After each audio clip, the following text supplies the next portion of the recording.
সামাজিক মিডিয়াতে একটা খবর বেশ ছড়িয়েছে। খবরটা কি? খবরটা হলো যে বর্তমানে ওই যে হাসনাত আবদুল্লাহ আর এই যে সাদিক কায়েম ঢাকা ইউনিভার্সিটির ওই যে ছাত্র শিবিরের যে ভিপি, তোরা দুজন এই যে ব্রিটেনে গেছে। ব্রিটেনের রাজধানী লন্ডনে গেছে। এখন তারা প্রচার করছে তারা নাকি অক্সফোর্ড বিশ্ববিদ্যালয়ের আমন্ত্রণে সেখানে গেছে। এরকমই তারা প্রচার করছে। তো স্বাভাবিকভাবে এটা তো একটা বিশাল ব্যাপার, তাই না? অক্সফোর্ড বিশ্ববিদ্যালয় পৃথিবীর অন্যতম প্রাচীনকালীন অত্যন্ত প্রেস্টিজিয়াস এবং নামকরা বিশ্ববিদ্যালয়, যেখানে পড়াশোনা করলে যে কোনো মানুষ মনে করতে পারে যে তার জীবন ধন্য হয়ে গেল। তো এখন সেই অক্সফোর্ড বিশ্ববিদ্যালয় যদি সাদিক কায়েম আর হাসনাত আবদুল্লাহকে যদি আমন্ত্রণ জানায়, তাহলে তো অবশ্যই এটা একটা বিরাট গর্ব অহংকারের ব্যাপার। তো এইটা নিয়ে দেখলাম যে সামাজিক সোশ্যাল মিডিয়াতে ব্যাপক তোলপাড়, কিন্তু পরবর্তীতে আসল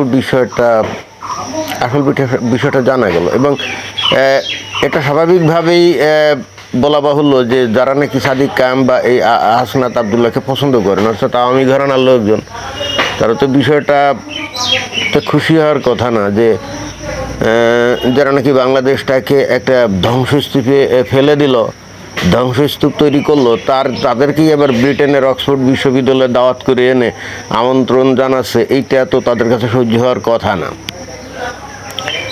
এবং সেই হেতু আমরা এটাও দেখেছি যে এই হাসনাত আবদুল্লাহ যখন যে ওই লন্ডনে গেছে, তখন বিমানবন্দর থেকে বেরোনো বা কোন জায়গা থেকে জানি দেখলাম যে এক জায়গায় ধর রাজাকারের বাচ্চা, তারপরে না গালিগালাজ করছে ওই আওয়ামী লীগের নেতাকর্মী সমর্থকরা আর কি। তো এগুলো দেখা গেল, বাট ওইটা এখানে আলোচ্য বিষয় না। আলোচ্য বিষয় হলো যে আসলে এই হাসনাত আবদুল্লাহ সাদেক কায়েমকে কি অক্সফোর্ড বিশ্ববিদ্যালয়ে আমন্ত্রণ জানিয়ে ব্রিটেনে নিয়ে গেছে, এরকম কিনা। পরে জানা গেল যে বিষয়টা আসলে সেটা না, আসলে হচ্ছে যে অক্সফোর্ড ইউনিয়ন কর্তৃক আমন্ত্রিত হয়ে তারা ওই ব্রিটেনে গেছে এবং সেখানে তারা যে বক্তব্য বিবৃতিও দিয়েছে অলরেডি। এবং যেখানে দেখলাম যে স্বাধীনতা বিরোধী অনেক লোকজনও হাজির নাজির ছিল দর্শক হিসাবে সেই অক্সফোর্ড ইউনিয়নের যে অনুষ্ঠান যেটা হয়েছিল। এখন প্রশ্ন হচ্ছে যে অক্সফোর্ড ইউনিয়ন কি অক্সফোর্ড বিশ্ববিদ্যালয়ের কোনো ডিপার্টমেন্ট কিনা বা অক্সফোর্ড বিশ্ববিদ্যালয়ের কোনো অংশ কিনা? যদি হয়ে থাকে তাহলে অক্সফোর্ড ইউনিয়ন থেকে যদি আমন্ত্রণ জানানো হয়, তাহলে তো অবশ্যই বুঝতে হবে যে অক্সফোর্ড বিশ্ববিদ্যালয় থেকে আমন্ত্রণ করেছে, তাই না? কিন্তু দুর্ভাগ্যের বিষয় হলো, আপনারা যে কেউ একটু এখন তো ChatGPT আছে, তারপরে মনে করেন যে গুগল আছে, আপনারা একটু সেখানে লিখতে পারেন যে হোয়াট ইজ অক্সফোর্ড ইউনিয়ন, তাহলে আপনারা ইজিলি কিন্তু এটা বুঝতে পারবেন যে ঘটনাটা আসলে কি। অক্সফোর্ড ইউনিয়নের সাথে অক্সফোর্ড বিশ্ববিদ্যালয়ের কোনোই সম্পর্ক নেই। অক্সফোর্ড ইউনিয়ন হলো কমপ্লিটলি একটা ইন্ডিপেন্ডেন্ট একটা অর্গানাইজেশন, যাদের উদ্দেশ্যই হলো পৃথিবীর বিভিন্ন দেশ এবং ব্রিটেনের বিভিন্ন লোকজন, তারা হয়তো একটা ডিবেট করে আর কি। আর এই ধরনের ডিবেট অথবা কোনো সেমিনার আয়োজনের জন্য কিন্তু খুব বেশি কিছু করা লাগে না। এইটা হলো, এই অক্সফোর্ড ইউনিয়নটা হলো যে অক্সফোর্ডের বর্তমান ছাত্র বা প্রাক্তন ছাত্র মিলে এটা একটা অর্গানাইজেশন, যেটা নাকি 1825 না 26 সাল থেকে কিন্তু চালু। 1825-26 সাল থেকে চালু, মানে 200 বছর থেকে চালু কিন্তু। অর্থাৎ এই অক্সফোর্ড ইউনিয়নে এসে বিভিন্ন লোকজন বক্তব্য বিবৃতি দেয়, মতামত প্রকাশ করে, এরকম।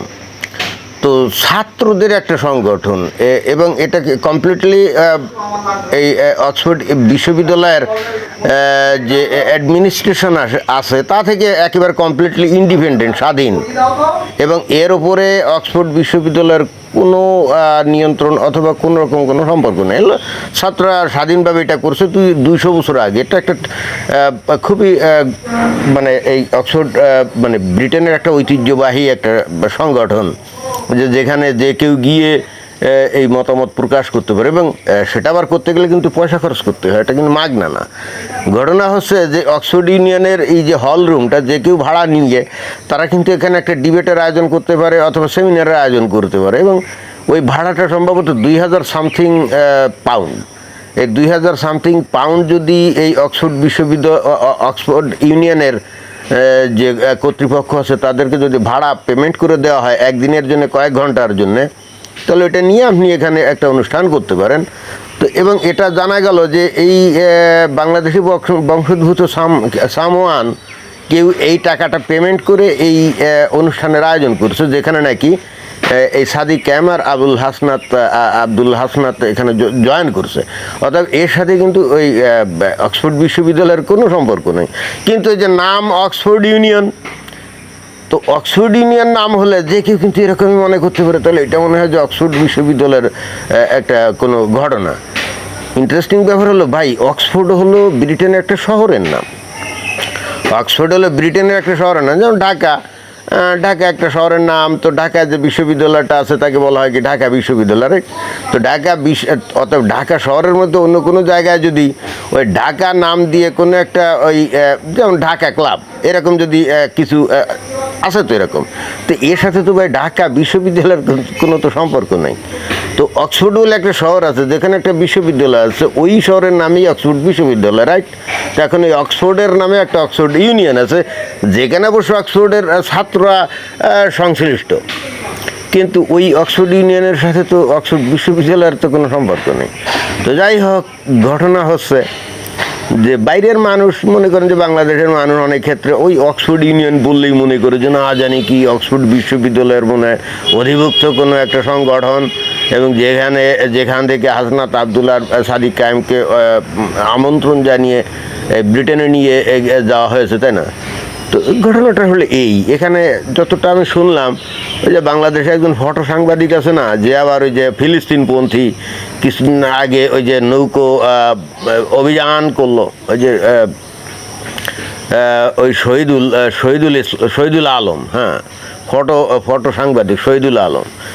তো এত মোটামুটি এই যে এনসিপি নেতা এদেরকে ফোকাস করার ব্যাপারে তার তো মানে চেষ্টার কোনো ত্রুটি নেই। এখন এদেরকে ফোকাস করে হলে শহীদুল আলম বাংলাদেশের কী উন্নতি করতে চাচ্ছে এটা ঠিক আমার বোধগম্য না। সে তো দেশ বিদেশ ঘুরে বেড়ায়। তো এখন এই এনসিপিরা যে কাম এই গত 2-2.5 বছর ধরে যে বাংলাদেশে করলো, এটা বাংলাদেশের উন্নয়নের স্বার্থে কি কোনো কাজে আসছে কি না আমি জানি না, কিন্তু শহীদুল আলম এই কাজগুলো করে যাচ্ছে। এবং আমি জানি না তার এত টাকার উৎসটা কি, সে এত টাকা পয়সা কোথা থেকে পায়। একজন ফটো সাংবাদিক মানে কি, এবং তার ফটো সাংবাদিকতার জগতে কী এমন তার অবদান আছে সেটাও আমরা ঠিক জানি না, বাট খুব নাম করা। এবং বলা হয় যে he is the part of deep state, তাকে ডিপ স্টেট নাকি টাকা পয়সা দেয়। আমি অবশ্য জানি না ঘটনা সত্য কিনা, তবে এই যে ভাড়া নিল সে, এরকমই খবর প্রচারিত হচ্ছে যে শহীদুল আলমই এই কাজটা করছে, অর্থাৎ ভাড়া দিয়ে ওই অক্সফোর্ড ইউনিয়নের ওই হলরুমটা ভাড়া নিয়েছে সে, এবং তারপরে এই অনুষ্ঠানের আয়োজনটা সেটাই করছে। আপনারা যদি অনুষ্ঠানটা দেখেন তাহলে দেখবেন যে সেখানে শুধুই মাত্র ওই যে বাংলাদেশের স্বাধীনতা বিরোধী যে লোকজন না, তারাই কিন্তু ওই অনুষ্ঠানে ওখানে হাজির নাজির। দেখলাম যে ওই চৌধুরী মঈনুদ্দিন না কে জানি, ওই যে স্বাধীনতা যুদ্ধের সময় যেটা কি বাংলাদেশের বিরোধিতা করেছিল, সে একেবারে ফ্রন্ট লাইনে বসা। তো এই হলো মোটামুটি ঘটনা। এখন এইটাকে যদি এখন সাদিক কায়েম বা হাসনাত আবদুল্লাহ যদি বলে বা তারা যদি প্রচার করে যে অক্সফোর্ড বিশ্ববিদ্যালয় কর্তৃক তারা আমন্ত্রিত হয়ে ওখানে গেছে, তো এটা তারা বলতেই পারে। এখন বাংলাদেশের মানুষ তো আর এত কিছু জানে না, তাই না? বাংলাদেশের মানুষের অজ্ঞতার সুযোগ নিয়ে তারা কিন্তু ওটা প্রতিষ্ঠিত করতেই পারে। যেমন আমি নিজেও তো আজকে থেকে বেশ কয়েক বছর আগে এই অক্সফোর্ড ইউনিয়ন সম্পর্কে আমারও কিন্তু এরকম ধারণা ছিল, কারণ এই অক্সফোর্ড ইউনিয়নে এখানে অনুষ্ঠিত অনেক ডিবেট আমি শুনছি। অনেক ডিবেট আমি যে ইউটিউবে আছে দেখবেন যে অনেক গুরুত্বপূর্ণ বিষয়ে অনেক ডিবেট হয়, অনেক গুরুত্বপূর্ণ। যেমন এই যে রিচার্ড ডকিন্স, তাই না? রিচার্ড ডকিন্স খুব নাম করা একজন নাস্তিক, আপনারা তো জানেন, নাম করা নাস্তিক। তার অনেক এখানে বক্তব্য বিবৃতি আছে, সে অনেক অনুষ্ঠানে এখানে অংশগ্রহণ করছে। তো আমি এগুলো শুনছি। তারপরে ওই যে আয়ান হারসি আলী, তারপরে ওই আরও ওই যে তারিক রমাদান, এরা একসময় দেখতাম ইসলাম নিয়ে অনেক এখানে তর্ক বিতর্ক করতো। তারপরে ইরশাদ মঞ্জি, আমি এগুলো অনেক শুনছি একসময়, এগুলো আমি শুনতাম, শুনে নিজেকে এনরিচ করতাম আর কি। তো আমি কিন্তু আসলে তখনও জানতাম না যে এটা আসলে ঘটনাটা কি। পরে অবশ্য আমি জানছি, এটা আজকে না, আরও অনেক আগেই জানছি যে অক্সফোর্ড ইউনিয়নের সাথে অক্সফোর্ড বিশ্ববিদ্যালয়ের কোনো সম্পর্ক নেই। তো এটাই ছিল বক্তব্য। ধন্যবাদ।